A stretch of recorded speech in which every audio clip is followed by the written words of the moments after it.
Welcome back mga ka-admin. Yes, for today's video ay meron po tayong bubuksan. Dahil umorder po ako ng sando ng aking anak na 8 years old. So, bali tatlo ang in-order ko for only 205 pesos sa Lazada. Ngayon, titingnan po natin. Ayan po. Titingnan po natin kung maganda nga ba ang kanyang tela. Dahil 205 lang po at tatlong piraso na siya. So, nag-start na kasi magkaroon ng dudo ang aking maliit na 8 years old, ang aking bunso. So, ito po yung pinili ko. Ayan, medyo makapal po yung sa harap. Parang may baby bra yung sa harap niya. Ayan po. At yung brand po niya ay Luti.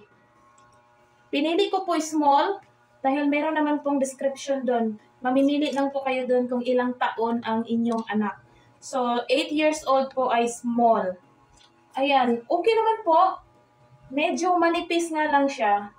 Pero, dahil nga 205 lang ang tatlo, pwede na. Ayan po siya, ganyan po siya. Ayan. Parang baby bra sa harap niya. At ito pa po yung isa. Small pa rin po. Ayan. Medyo manipis lang siya, kaya wag po kayo mag-expect ng makapal. Medyo manipis lang po talaga siya. Ayan. At saka ito pa po yung isa.